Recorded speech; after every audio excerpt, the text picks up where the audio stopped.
Sorry guys, ये video जल्दी में मुझे नहीं पता क्या हो गया, सम एरर हैपेंड और ये वीडियो क्लोज हो गया।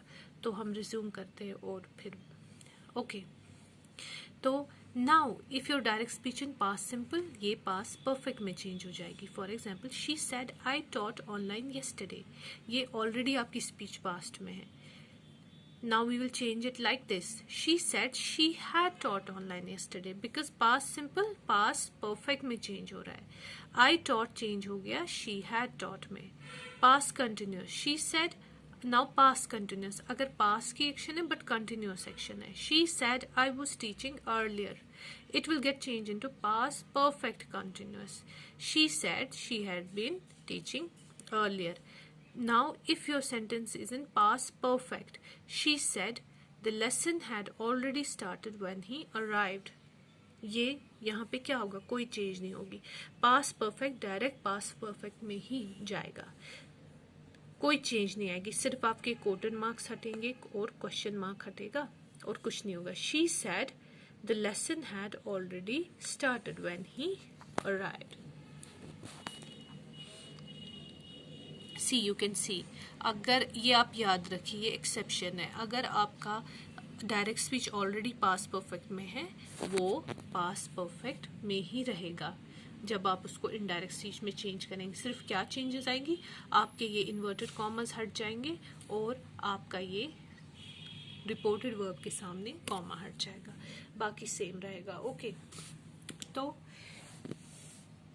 ये जो टेबल्स हैं बाकी ऑलरेडी इसी से रिलेटेड कि कैसे हम डायरेक्ट को इनडायरेक्ट में चेंज कर रहे हैं, ये आप देख सकते हैं।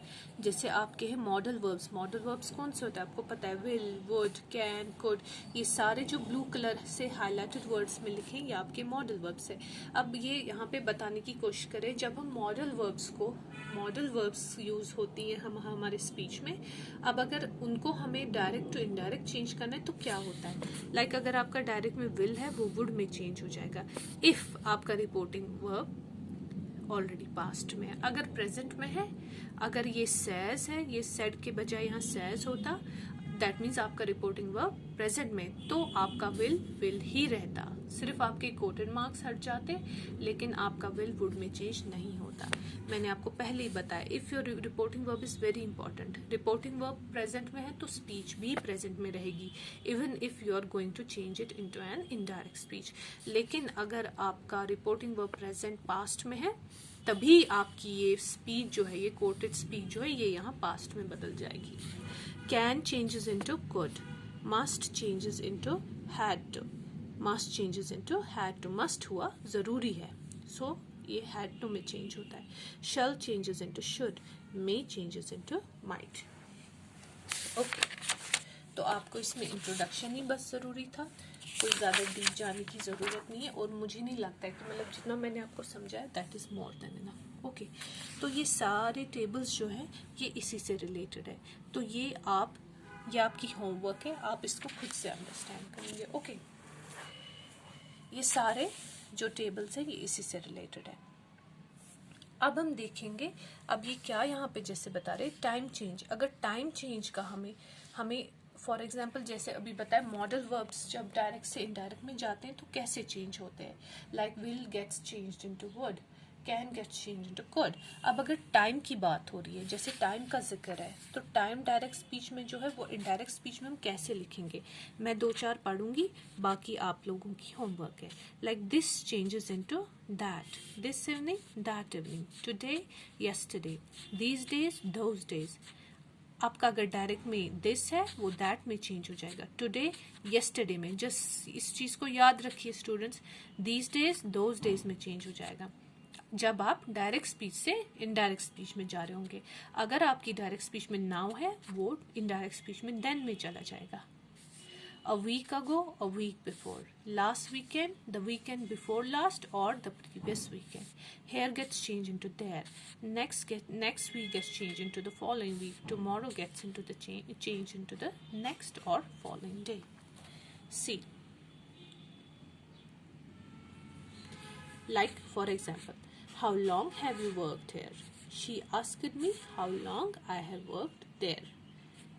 कोई आपसे पूछ रहा है और आप किसी और से बोल रहे हैं, किसी थर्ड पर्सन से बोल रहे हैं in indirect speech. Okay, pronouns, like pronouns है जैसे सी, आपके प्रोनाउंस कैसे चेंज होते हैं। अगर मी है, see for example me and now you. In report speech the pronoun often changes, pronoun तो चेंज होता ही है, जैसे ही शी यूज करते हैं हम, आई चेंज हो जाता है फॉर एग्जाम्पल ही में, शी में चेंज हो जाता है। For example I teach English online, आपका आई किस में चेंज हो गया, शी में, she said she teachers English online. Got it? Okay, तो जैसे कि मैंने आपको बताया कि ये जो सारा है ये आपका होमवर्क है, ये आप खुद से अंडरस्टैंड करने की कोशिश करेंगे। इसमें ज़्यादा डीप जाने की ज़रूरत नहीं है, आप यहाँ तक ये खुद से अंडरस्टैंड करेंगे। अब मैं बात करूँगी यूनिवर्सल ट्रूथ्स की। इनकी आप एक थॉरो रीडिंग लेंगे, जो बाकी ये लाइन्स हैं, ये एग्जाम्पल्स हैं, इनकी आप थॉरो रीडिंग लेंगे। आप देखिए यूनिवर्सल ट्रूथ्स, यूनिवर्सल ट्रूथ्स ये एक एक्सेप्शन है।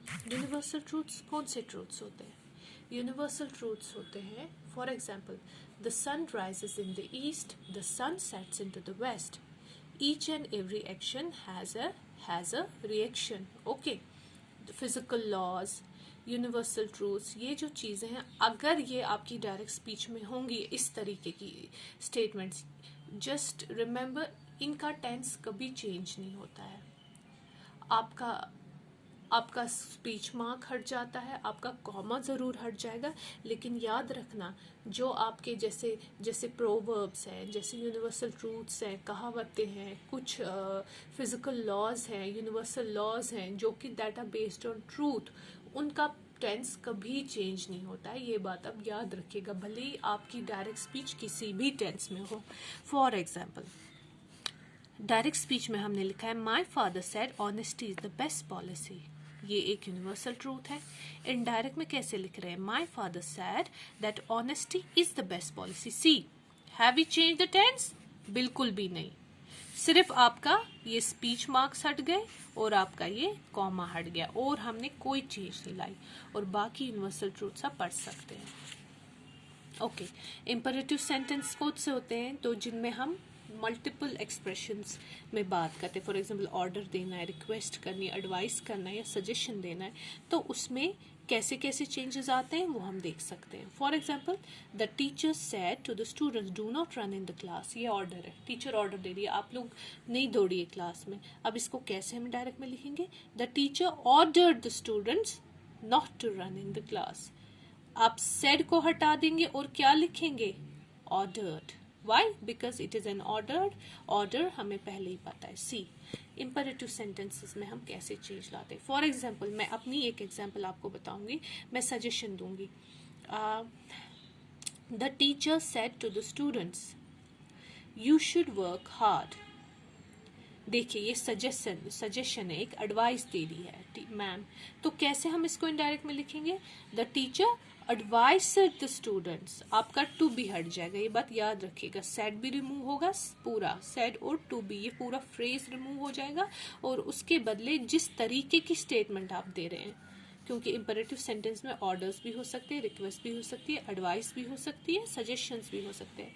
तो मैं क्या बता रही हूँ, मैंने एक advice the, you should work hard, ये एक नसीहत है, कहते हैं ना टीचर नसीहत कर रहा है, तो कैसे मैं चेंज करूंगी उसको, the teacher advise the students to work hard, advise the students to work hard. आपका डू भी आपका रिमूव हो जाए, जैसे यहाँ पे रिमूव हो गया, जैसे यहाँ पे डू रिमूव हो गया, डू नॉट रन द